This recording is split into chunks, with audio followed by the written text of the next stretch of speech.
All right, ladies and gentlemen, we are back, me and Piyush, and this is episode number 6 on Rebel Radio India. Episode number 5 was exciting to say the least. Why don't you shed some light on it? I mean, we were just being honest in the episode number 5. We were giving some reviews about the MFN 10, which happened, the good, the bad, and the ugly. We did not go into many ugly bits of it. We were just like, okay, these are the problems, and these are the great things about the show. Obviously, some stakeholders of the show did not like it, did not appreciate it. They tried to storm our comment section. But apart from that, general people really appreciated us calling a spade a spade. So I don't see anything wrong with it. If you are a consumer, you have full right to review and tell your honest opinions about the product, and that's how you go on to improve the product if you want to really improve it. So let's leave the past behind. I think we'll continue to speak the truth and. Yeah, I mean, that's our job. Yeah. I mean, we have the mic, we have a small little medium. We hope to grow this medium by calling a spade. Nothing more than that, nothing less.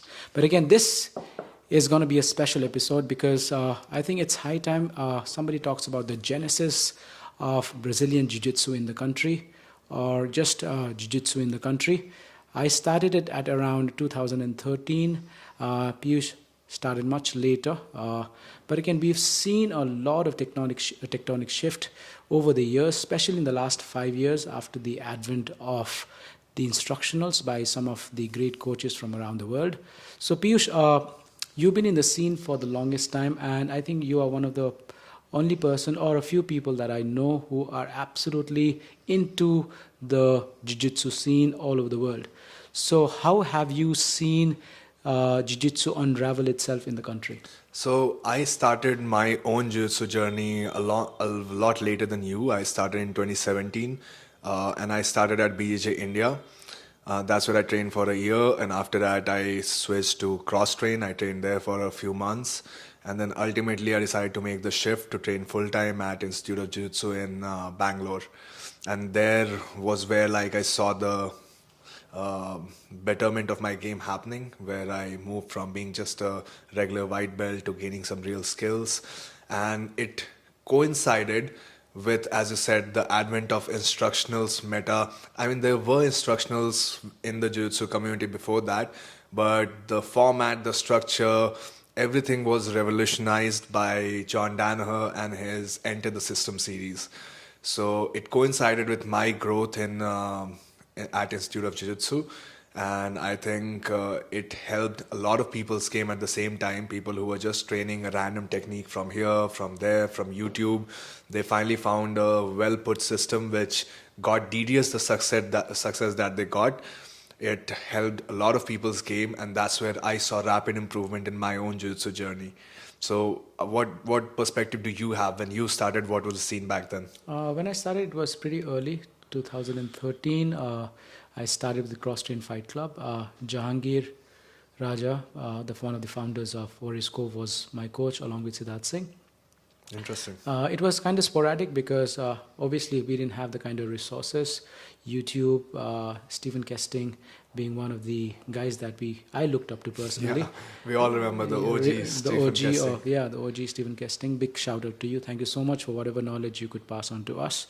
Then I was in Crosstown for quite a bit, around 6-7 years. Then I moved to Warriors Cove, and I started training with the guys over there. And there is where I found the importance of instructionals and the importance and the cohesiveness that structured training brought about in my game. That's the time when I also met you yes, finally after back a in long Delhi. time. Yeah. After a long time, yes. So guys, this is an interesting story. I still remember the first time I went to cross train. I was that guy who would go wearing the pajamas because I didn't have a shorts yet for Nogi. We used to train just jiu-jitsu, just ki jiu-jitsu back at BJ India. And for the first time I go to the gym, I see this guy in the prime of his physique, six-pack, rolling shirtless, and he used to run like a grueling pre-workout before the jiu-jitsu techniques and that part of the class. It was 40 minutes of just non-stop running and then drills and everything. It was grueling. Like I gassed out in like 10 minutes in. And these guys were monsters. They was doing like these 40-minute circuits. And finally, when it came to rolling, I obviously had no idea about no-gi jiu-jitsu. I thought it will be very similar to the gi one. And this guy got me in like guillotine 6-7 times. So this was back in 2017, 2018. Yeah, things have changed. Yeah. Things have So changed. I remember meeting Rajiv there for the first time, and then finally, as he mentioned, when he moved to Warriors Cove, that was like very recently, 2019. After 2020, Yeah. I was with Warriors Cove, and there, I'm not trying to say my game wasn't okay before, but I had a lot of holes in my system. But when I started training with these guys at Warriors Cove, they had a very structured approach towards teaching and learning. A lot of emphasis on drilling. So I think we can again bring this down back to the same point which I was mentioning, that Yes. pre-2017, 2018, people were just training randomly, right? Ad hoc, yeah. Ad hoc, as I said, from YouTube and everything. And after that, 2018, 2019, that's when the systems became popular. Yeah. Danaher became popular. Gordon Ryan came in. Ryan Hall started churning out some great stuff. The leg locks started coming in. Leg locks started to develop. And yeah, so that's around the time when we met again. Yeah, and it was interesting. all- After that, yeah. Piyush and me, we've been together at Rebel for almost 2 years now. So, yeah, so let's talk, Piyush, we've just briefly talked about a journey. So, where do we start? Coaching ourselves. Obviously, we are at a place in India. We don't have any black belts. We have one black belt, but beyond that, we don't have any black belts yet. And also, especially in the Nogi scene, it's We have few Brazilian black belts, but I do not count them I as don't count them as homegrown black homegrown belts. Right? black belts. So we are yet to. We have 4 brown belts now. We have 4 brown belts, but black belts are still. I think there's no one who I would respectfully call a black belt. So we've seen the advent of jiu-jitsu growing, but we've obviously trained without having a coach now for the last 2 years. So I think it's one of the better systems to follow. What is your take on it? So I think the instructionals changed this game completely, in a sense that earlier people used to always think that, okay, I need to have a head coach, I need to have someone who is giving all the wisdom, shelling out all the key information which will completely change my game and make that pivotal shift in my career or in my jiu-jitsu journey. But since the time instructionals became popular, especially systematic instructionals like John Danaher, it made people realize that we can also just watch people, watch the best of the best, having a refined way of teaching, having a refined way of demonstrating the move, which have been applicable at the highest of the highest levels, which have been proven to be very, very efficient. So when we started watching those things, we realized that, okay, we can just watch those instructionals, drill the moves, and again make rapid improvements without having to refer to a black belt or a brown belt, or like people who we consider like being the only source of jiu-jitsu information, because even they are getting that kind of information from somewhere, right?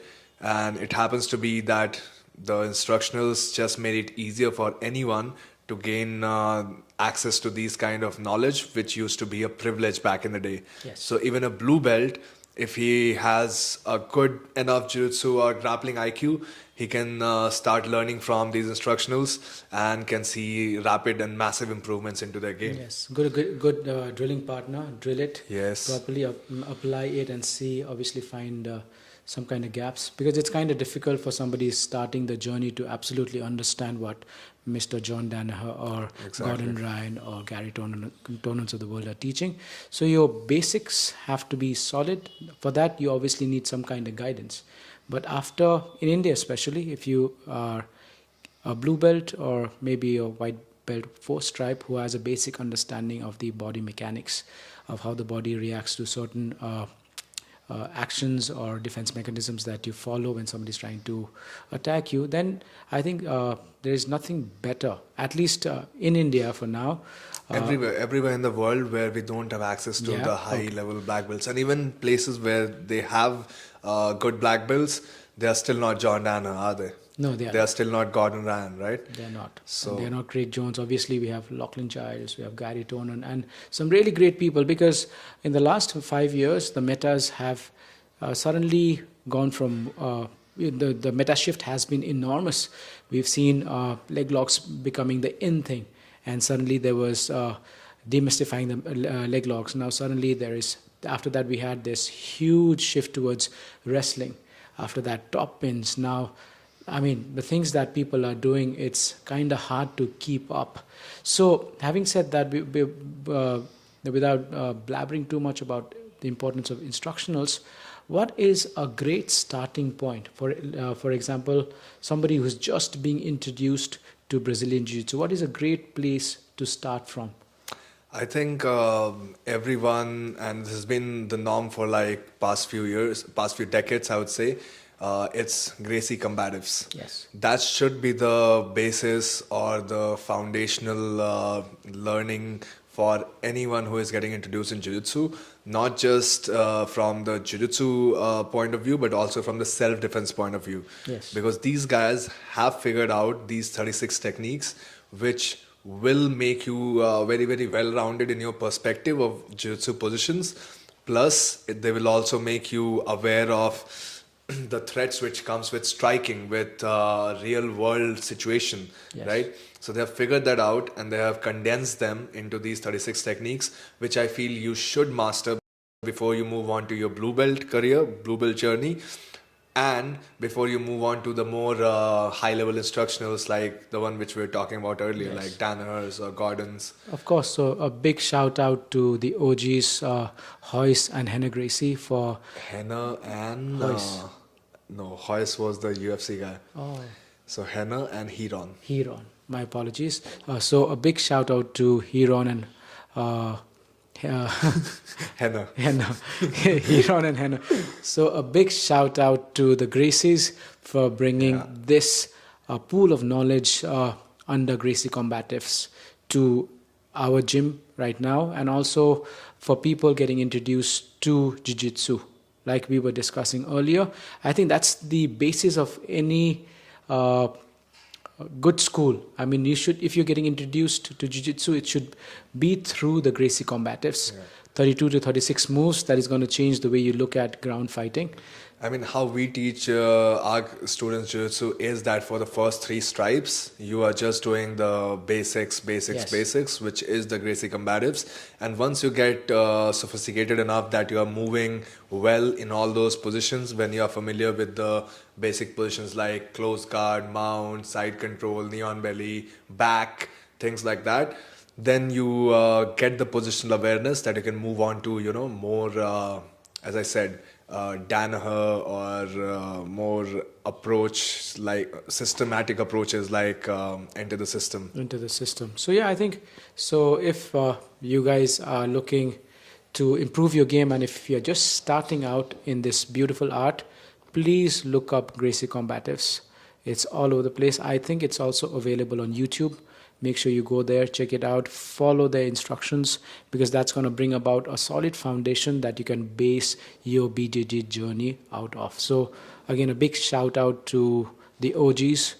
And again, it does not require you to have a head instructor in place. Yes. You can just find a drilling partner, find a group of people, 3 or 4 people, where you can just learn it from the videos, drill it among yourselves, and maybe then try to start positional sparring or sparring. We'll also talk about the way people spar Yes. in general. I think it is very important. Yeah. So yeah, of course, please go ahead. So let's move on for now to the Jiu-Jitsu revolution which happened in the 2017, which we're talking about, right? The So BJJ 2017. Fanatics Yeah. with Mr. Bernardo Faria. Thank you so much. A big shout out to you and your vision.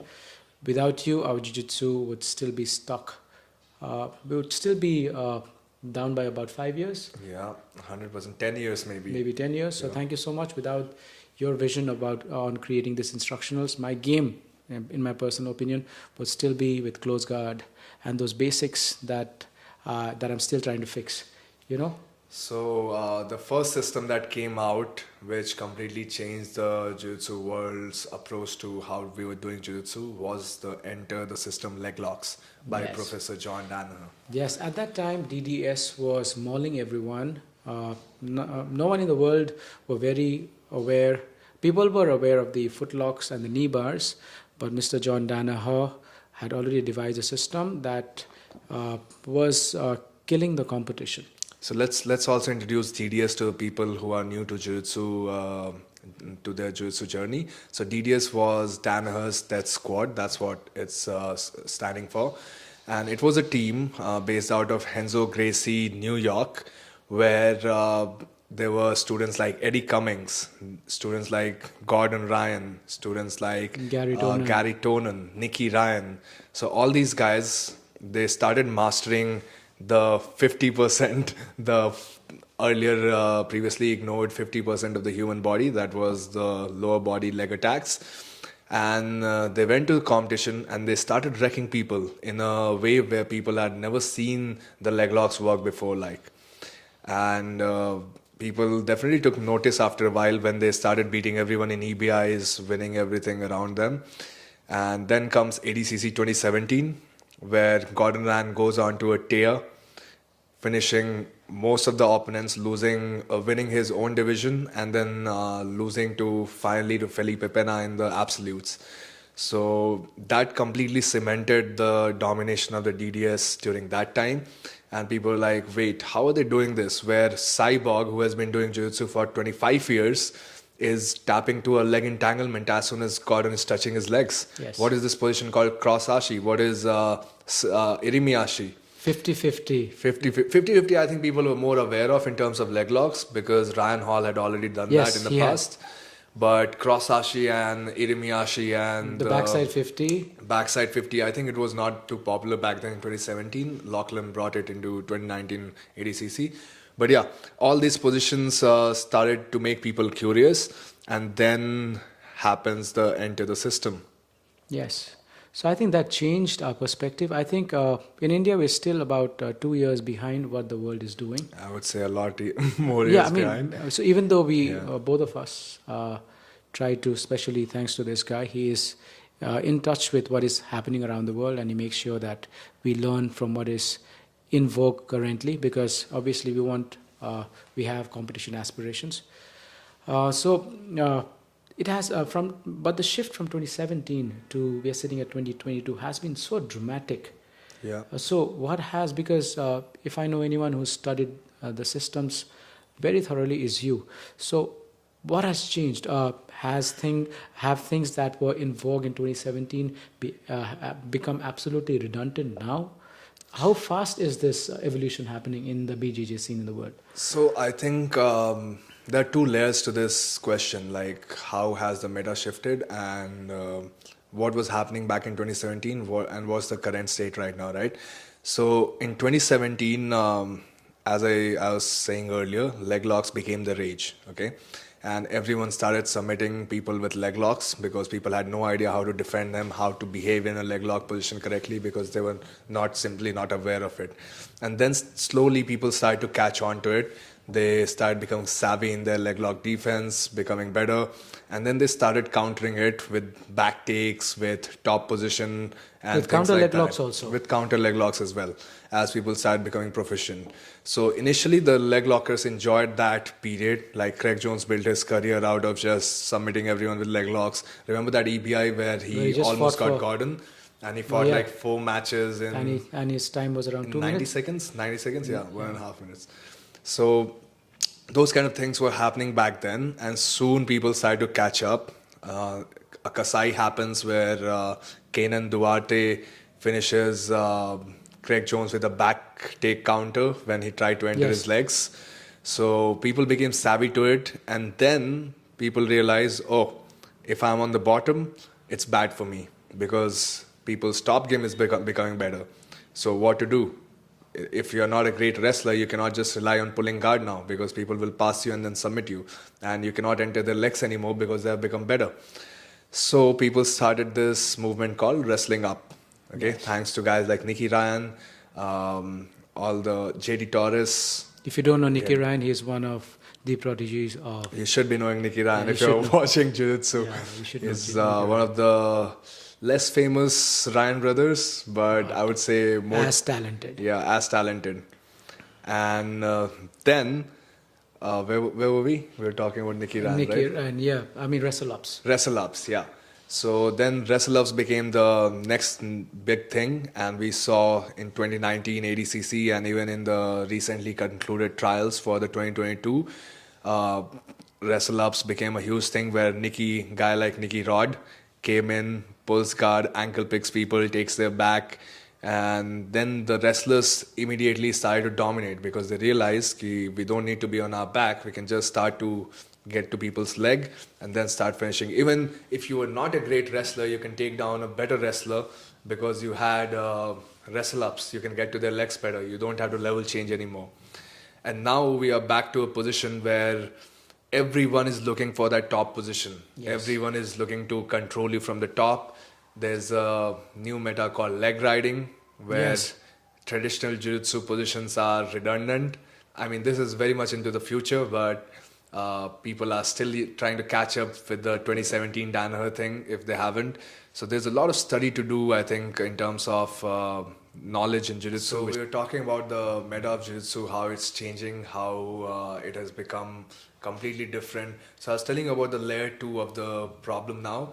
So it has again become the same traditional Jiu-Jitsu which we were following back in the 1980s, where in 1980s, people were like, okay, always keep the top position, don't play the bottom position. It's the same cycle once again playing out, but just with more better leg locks, more better counters to leg locks and all these things added.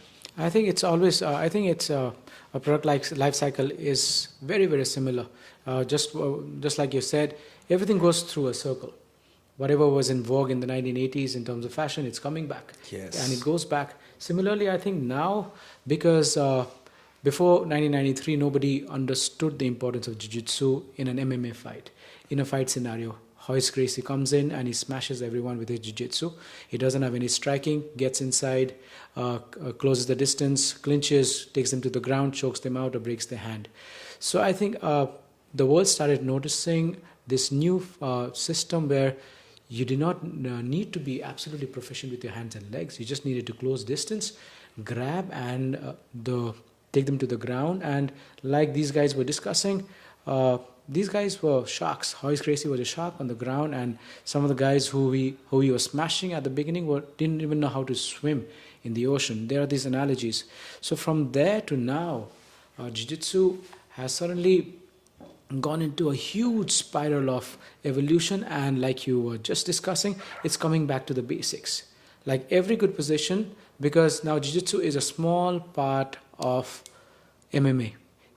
It went from becoming a huge part of MMA, where people were dominating, taking people to the ground.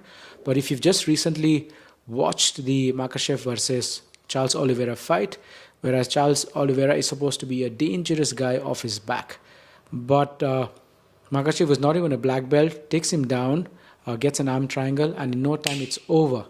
So, like we were discussing, the meta has suddenly changed. We are going back to the roots where we're like, you could be the best leg locker in the game, but you do not want to accept the bottom position.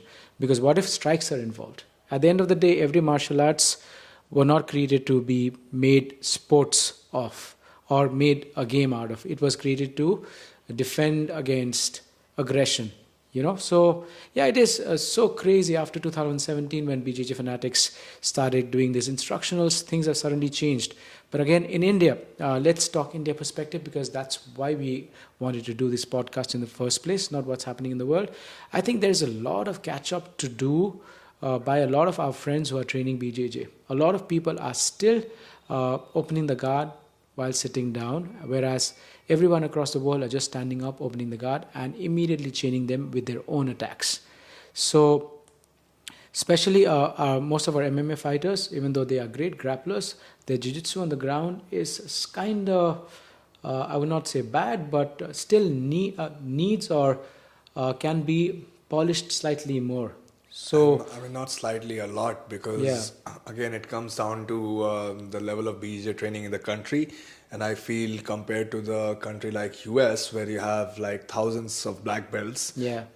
And in every nook and corner of the country, compared to that, India has one person, and that also not a very decorated one, to talk about in terms of the knowledge and the black belt. yes. And to Yeah. talk about MMA again, I mean, look at GSP's corner. John Danaher, Firaz Zahabi. Firaz Zahabi, some of the greatest jiu-jitsu minds in the world. Even if you look at Volkanovski now, he has Craig Jones. We'll get to that. So I think because jiu-jitsu is kind of hard to train. Do you agree with me? 100%. I think Jiu-Jitsu requires a lot of mental fortitude more than striking arts, to be honest. Although you will have a better No, I opinion think on you're that. right because a striking art it's jab, cross, hook, uppercut, overhand, kicks, knees. Obviously, the permutation and combinations that come with time. But jiu-jitsu is evolving. I think jiu-jitsu is still in its infancy right now. In the next 10 years, it's going to be a completely different sport, in my opinion.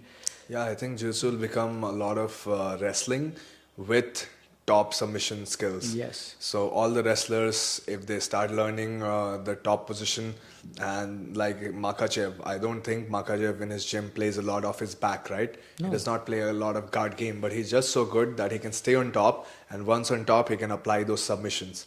So if you become a very, very dominant wrestler or person who can stay on the top position with great passing skills and submission skills from the top, I don't think you need anything other than Jiu-Jitsu. And I remember yesterday in B Team's vlog, Craig Jones talking about the same thing, that he got to train with Jason Nolf, who is one of the highly decorated NCAA champion in US. And rolling with him was better than he was better than most of the purple belts that he had trained with. Wow. And that guy had like few months of jiu-jitsu training, but he's such a high level wrestler that he can just stay on top. That keeps him safe from a lot of attacks, and then he just has to learn a little bit of passing, and then everything takes care of itself. Because even if you look at the UFC, the kind of champions that we have are all athletes who have a great foundation in wrestling. Yes. Yeah, in India, just Khamzat Chimaev is a white belt, right? Khamzat Chimaev is a white belt. John Jones was a white belt for the longest time. Was a white belt for the longest time. But I think in India also,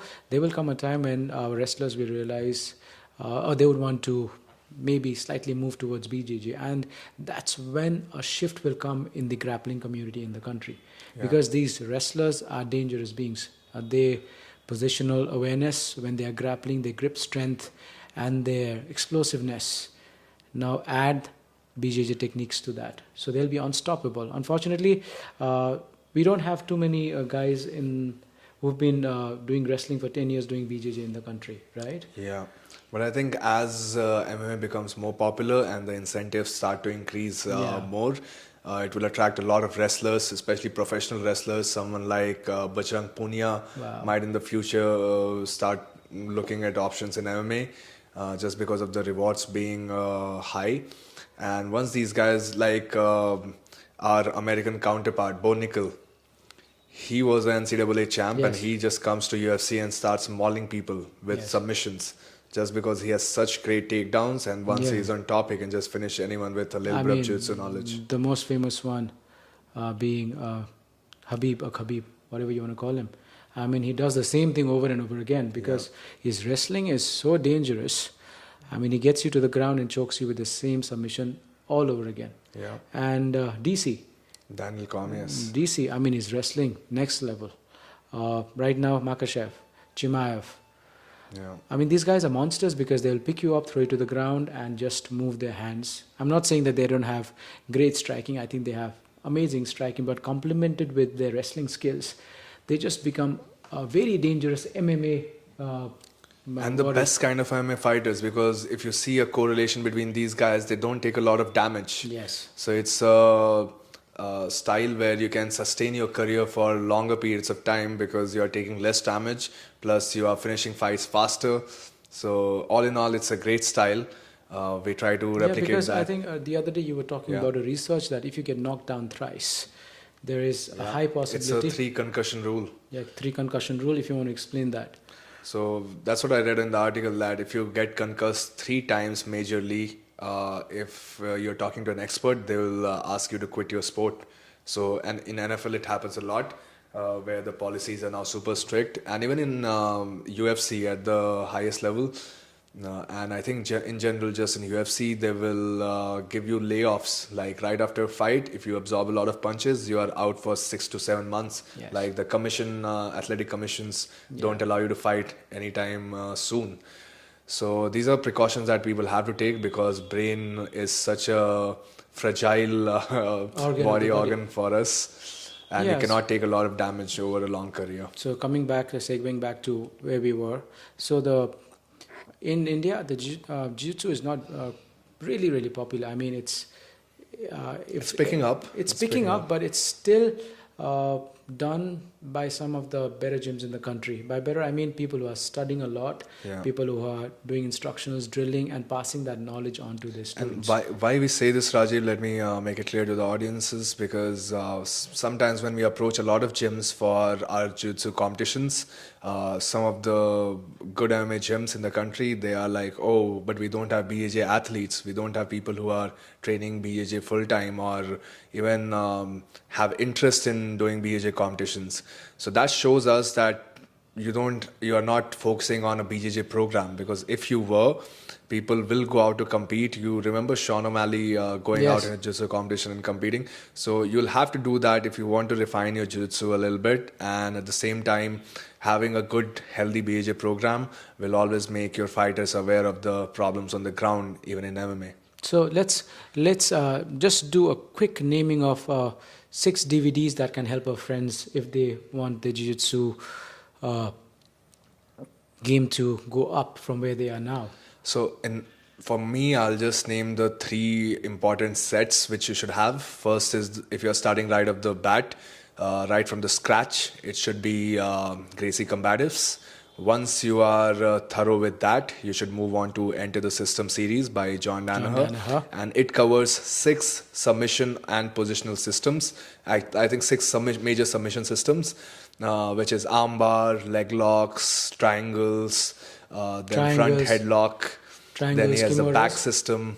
Yeah. Sorry to interrupt. Did I name all the ones? Yeah, all the major submissions that you All the know. major submission ones.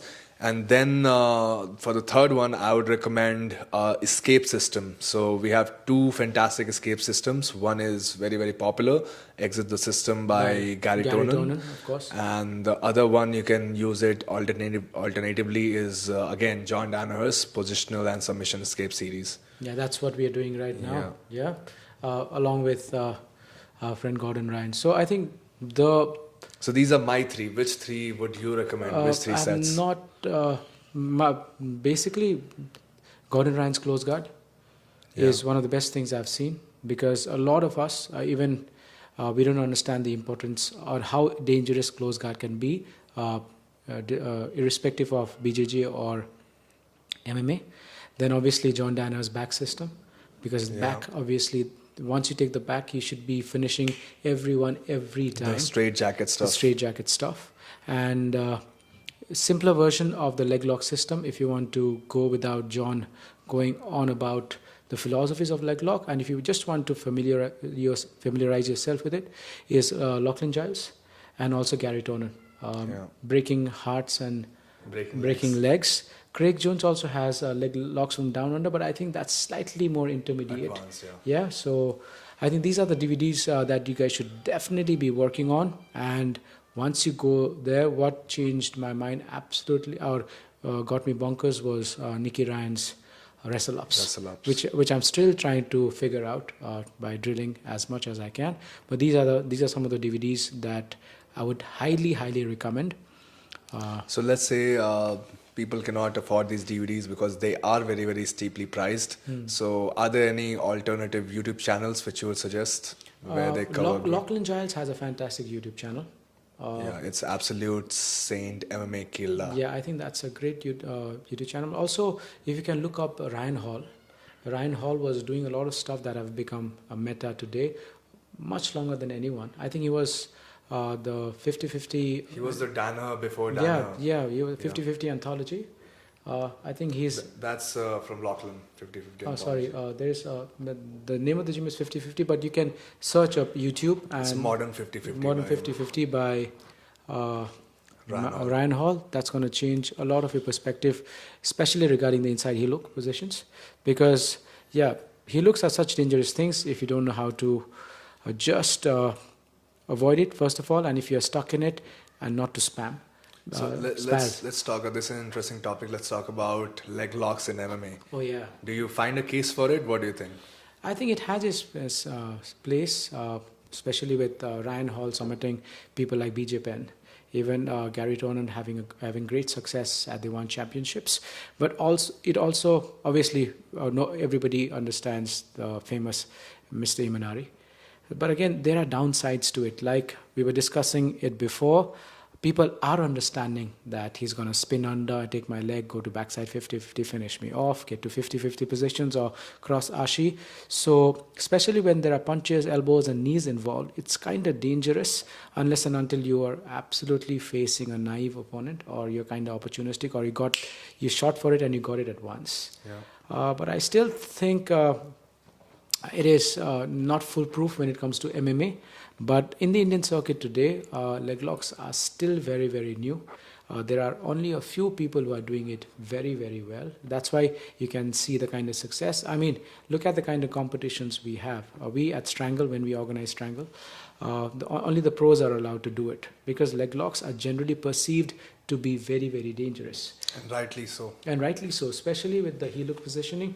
If you want to spaz out, then you cannot muscle out of a heel hook, because you will blow your... remember the latest Joseph Chen Oh match? my God! If you just watch the WNO match between Joseph Chen and I forgot that guy's name. Again. he's a 10th planet black 10th belt. planet black belt. We are not sure if he was well versed with the Z lock.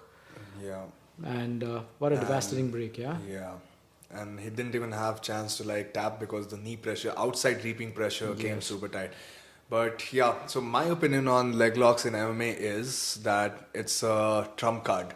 Okay, so it's always good to have in your back pocket, because there will be some positions when you're getting grounded and pounded where you can just invert and start entangling the leg, because that will give the guy something to think about, and maybe that can be used to again scramble up or disengage, something like that.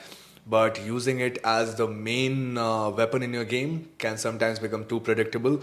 And as we saw in the case of Garry Tonon and Ryan Hall, because people expected them to be a leg lock heavy competitor, they were prepared for it. That's why both of them got knocked out. That led to the demise of their MMA journey in both UFC and One Championship. So I think it's great to know it, keep it in the back pocket, but because it adds another dimension to your game, sometimes you can invert, go into knee bar, use that. But other thing that I would like to add is I want to see people inverting into leg locks and using that for the sweeps instead. Yes. Because that's what happened in Jiu Jitsu. When people were just using leg locks for leg locks, the top guys started to dominate. But when you start mixing it up with wrestle ups, with upper body attacks, and things like that, then you become more predictable, more unpredictable, and more dangerous. Yes. So in MMA, we need to see that shift where someone comes, throws punches, attacks the legs, and then using the thread of legs, comes up on top, takes a back, things like that, and starts to do this chain grappling kind of stuff. Yes, I think that'll be interesting. For that to happen, my friends, all of us will have to take this art seriously, because there is nothing without it. And we in India, we have a lot of great amateur tournaments. We have the bigger tournaments which are for pro athletes, but we want to conquer the world also someday, don't we? So if you want to conquer the world, we have to be in sync with what's happening outside. And grappling is taken very, very seriously. We just witnessed Adesanya versus Alex Pereira, because I mean, you could see the kind of discrepancies that they both showed. World-class elite of the elite in the world, but by the way, Alex Pereira is a brown belt. Alex Pereira is a brown belt. Yeah, it's funny because I remember distinctly in their match at one point when Adesanya was pummeling for the underhooks, Alex Pereira just goes hands up, like go take me down, and neither Izzy was able to make that position work, even though he had body lock.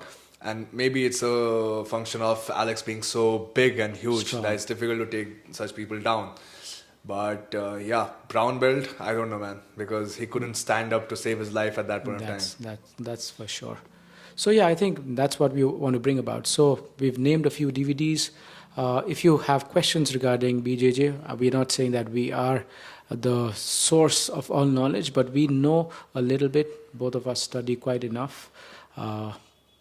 So we know a little bit, and if you are looking for some kind of guidance, and if you are in a position to provide it to you, we'll be more than happy. So Please shoot us a DM. Please shoot us a DM, and we'll be more than happy to shoot out a small little curriculum for you, for you to at least get started somewhere. Or point you to the right direction. Point you to the right direction, because we just can't be keeping these things to us, because it was given to us by someone else. So might as well share it with the world. Why not?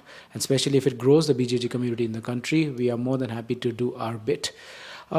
Let's come back to India. Okay, so leg locks, we've seen. Now let's come back to strangle. So we've been doing strangle for the last 9 months. We've hosted one in Delhi NCR, we've hosted one in Kolkata, Bangalore, Goa. Now we're going to the Northeast. Have you seen some kind of evolution in the sport, or are we still stagnant? I mean, 1 year, it's difficult to pass a clear judgment, but what I've seen is the personal growth in the level of the competitors at Strangle. So I saw people who are competing here in Delhi, and they also competed in the Goa tournament, and there's a massive difference in their skill level. And that can only be achieved if you are competing a lot and preparing for competitions a lot. Because otherwise your game just tends to stagnate, you don't evolve as much, and your progress becomes more lengthier. So I definitely saw that they are making big strides into their own jiu-jitsu journey and their jiu-jitsu career. And that's what our goal was to begin with, to grow these amateur athletes, the white belts, the blue belts of the country, and make them better than they were before, like past year what they were and this year what they are. Because our collective vision is to have 1 or 2 people represent the country's grappling in ADCC World Championships. Hopefully someone from amongst us goes on for the Asia trials or the Oceania trials and wins that and gets to participate in the mega event that has become ADCC now. So hopefully we can all get together in bringing about that shift and getting our jiu-jitsu to the next level. So, but again, this will need a collective consciousness, awakening of the collective consciousness, and actually working towards improving our game. It is not a very entertaining sport because it demands a lot of work. I mean, an average time a white belt takes to get onto blue belt is slightly getting down, but it's still 8 years to 10 years. White to blue? White to black. Yeah. White to black. So it's 8 to 10 years, and I think it is rightfully so. I've been doing BJJ for the longest time, and today when I think I'm learning something, I see more gaps than I've ever seen before. The more you know, the less you know. Yeah, something like that, because I see, oh damn, I don't know this one, I didn't know this one. Most of my day is spent like that, but again, I have good people around me, and hopefully I am getting going in the right directions in getting my game together. So let's talk about for a moment about the more spicy topic, in my opinion, which is the gi versus no gi debate. Oh wow. Yeah, gi socks. Okay, we'll leave that topic at that. No, I have my reasons for it. Yeah. Because see, we are entertainment industry. Yeah, believe it or not, we are not a sporting industry, because if we have to make it big, UFC is not a sporting event; it's an entertainment event. Just like that's why WWE is such a massive organization. That's why UFC is UFC today, because it's taken them a long period of time to get there, and people view it for entertainment, not for sporting value. For sporting value, they'll either watch the Commonwealth Games, the Asian Games, the Worlds, or definitely the Olympics. Yeah. So gi is very slow, to tell you honestly. If I was a spectator, if I didn't know anything about BJJ or grappling arts, if I see 2 people grappling the lapel and sitting at 50-50 for 5 minutes, I would not want to watch it. You know? So I have done gi for 5 years, and I used to like it then, but now I'm completely not anti it, but I've forsaken gi for good. I'm not going to wear it again unless and until it's absolutely customary. So it's very interesting when we talk about this debate, we have to realize how even the Gi Jiu-Jitsu evolved, right? Or devolved, in my opinion. So we started with Gi Jiu-Jitsu being the most popular thing in the world. Nogi was nowhere near as popular as it is now. And then 2017 comes, the instructionals become popular, DDS starts to make Nogi scene interesting. There are a lot of beefs and everything around the Nogi Jiu-Jitsu. And slowly Nogi starts to take over. But at the same time, it converges with the Gi Jiu-Jitsu starting to become obsolete because most of the matches were ending in the 50-50 position.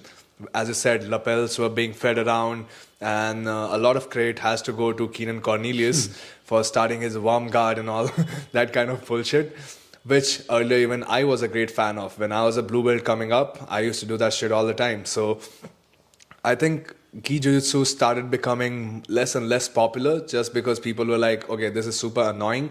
Whatever is happening, it is slowing down the action. It is making it too boring to watch, less dynamic matches happening, where one competitor is just trying to win by hook or by crook. Whereas at the same time, Nogi Jiu-Jitsu added heel hooks, and now people were finding more new ways, more flashier ways, more dominant ways to secure a victory, all the while being very, very exciting.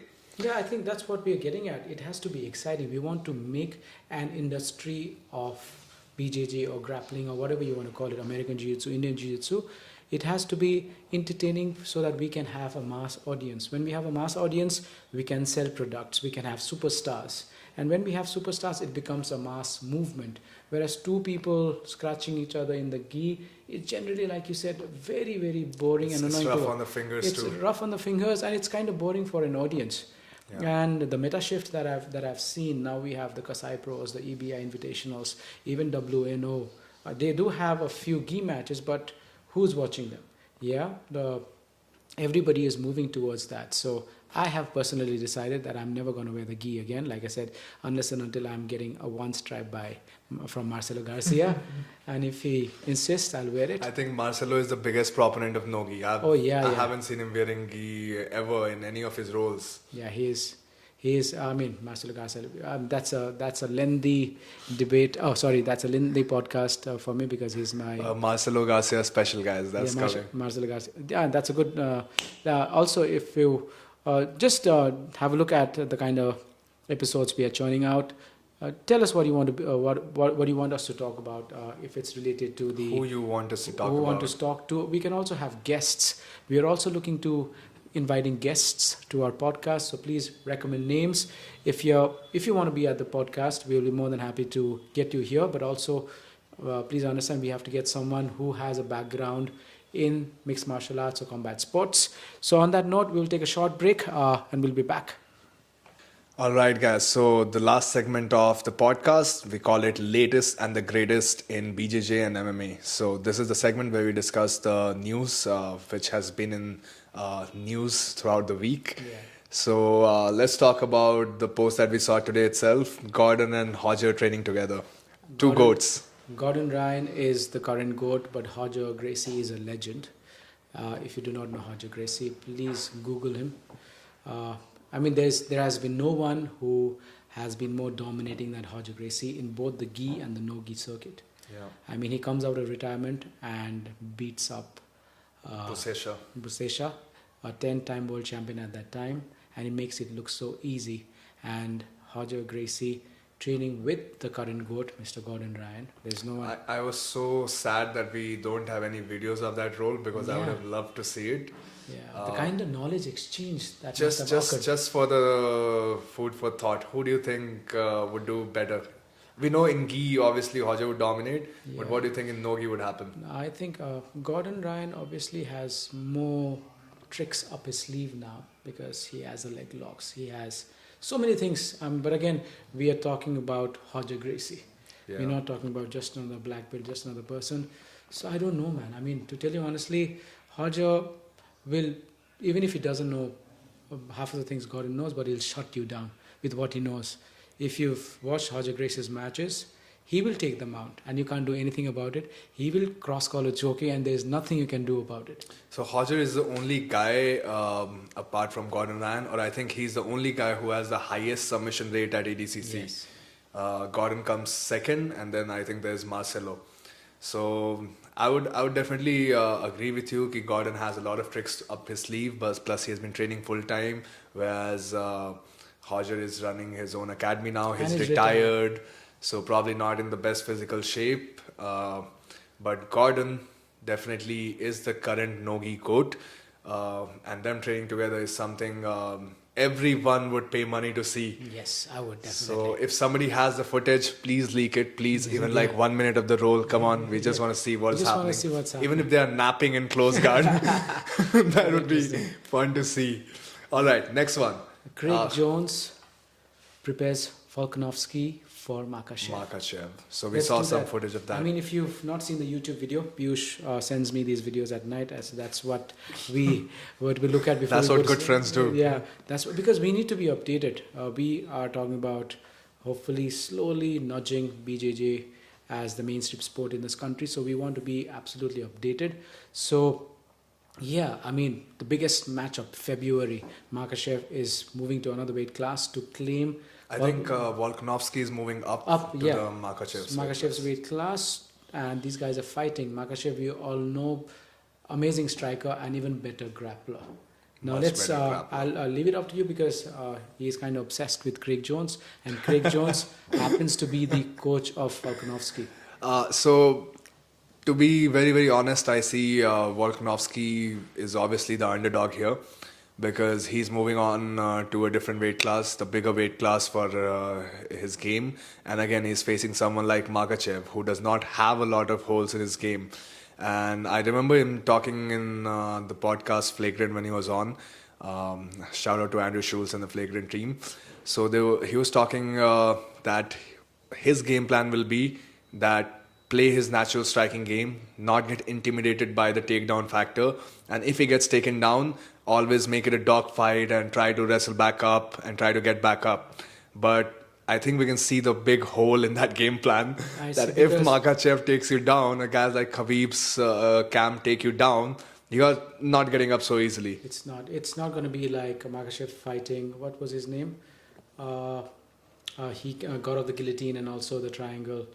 I'm forgetting his name. Makachev, or I think Volkanovski fighting Brian Ortega. Brian Ortega, yes. So, just look at the video where Volkanovski is fighting Brian Ortega, and he gets out from some of the deepest guillotines and a triangle choke. But Makachev, we've seen what he can do to someone like Oliveira too. So I don't know. So that's the difference that he's going to face, in my opinion, versus a BJJ guy versus a wrestler like Makachev, whereas a BJJ guy like Brian Ortega was too happy to just jump on submissions right at the moment's notice without establishing any kind of good position, without tiring out Alex as much.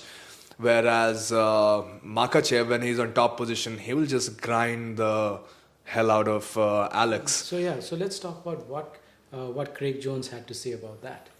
So Craig, in the vlog that we're talking about, he said the same thing, that now the Jiu-Jitsu meta has to shift towards people being on the top position, dominating from the top position. He said that as he's aging, he is becoming a half guard player, but traditionally people think of aging and becoming a bottom half guard player, but he is focusing on the top half guard, because top half guard is one of the best ways to shut people's scrambles down. And also in MMA, it's one of the best places to be. Yeah, in MMA, it's one of the best places to inflict the ground and pound from. So, considering all of this, I think he's going to give his best available resources or knowledge to Volk. But against someone who has been doing wrestling or grappling at the level for decades like Makachev, a 6-month or 2-month preparation, 3-month preparation is, in my opinion, not going to cut it. Definitely, I will be rooting for Volkanovski in this one because he's the underdog, and why not? Let's root for the underdog. Because I've seen what he could do with the Blessed MMA. He outstruck him. I mean, the number one pound for pound fighter in the world. The best boxer in the UFC. Yeah, the Blessed MMA was calling himself the best boxer and he got outstricken by Volkanovski. Yeah. So let's see what happens. Alex Pereira promoted to brown belt. We talked about it already. Sorry, Alex Pereira being promoted to brown belt. So we all know that Alex definitely needs to, and he got promoted in the gi too. So What? sorry, this is like a common theme now. Yeah. So yeah, he got promoted in the gi by his professor. So I don't know. I'm not his professor. What he's looking. Sometimes people call it a retention skill, where you just promote your best fighter or the fighter who is training with you, so that they feel obliged to train with you further. I don't know if that's the case. In the current world scenario, a brown belt is a dangerous practitioner of BJJ. But again, I mean, We're Makachev just says a lot of people we're don't just two deserve Indians. their black belts. sitting inside a comfy place and talking about it. But yeah, You remember the interview where Makachev was talking to DC and he was like, Dustin Poirier Who gave him doesn't his black deserve the black belt. So I think belts are becoming meaningless as we move on. and it should be, Yeah. as it should be. I think it's a great direction that we are all heading towards. The art should speak for itself. Yeah. Yeah. Otherwise, sorry.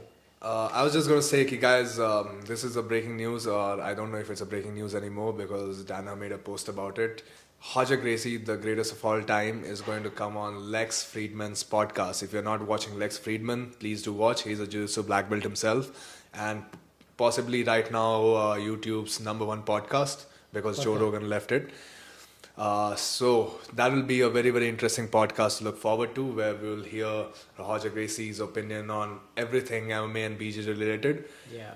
It'll be very current. It'll be very, the information that will come out will be very, very... We haven't had Roger Gracie on a podcast, No. right? If you think about it, he was Not not on for the JRE ever. Not for the long... I mean, I don't know. The only thing I've seen him teach is close guard all the time Yeah. inside his academy. It'll be interesting to have him have his say in the current jiu-jitsu scene and also take into consideration what is happening inside the octagon or the cage. Having said that, any parting words? So I think that was a great podcast because we talked about everything jiu-jitsu related in the country and in the world. We'll be doing more jiu-jitsu and MMA exclusive podcasts, so keep watching Rebel Radio India. I think that should be it. That should be the end. If you've not checked us out, check us out on Spotify, Apple Podcast, Google Podcast. We are also available on YouTube. Please do like, share, and subscribe. Also ring that notification bell so as to know when we are uploading the latest podcast. Also follow Rebel MMA India. You can follow Magic Man Piyush on magicman.13. He breaks down a lot of jiu-jitsu techniques, and he also doles out some really important information. You do not have to follow me because I do not do that. And I mean, we love being here. We love talking about the combat sports because we are so passionate about it. If you want us to discuss any topic that is combat sports related, please shoot us a DM or just comment on YouTube. We'll be more than happy. If you want, or you want to be part of the podcast, or if you think somebody should be a part of the podcast, please also DM us or just message us directly on Instagram or YouTube. We'll be more than happy to at least chalk something out. Until next time, this is me and Piyush signing out.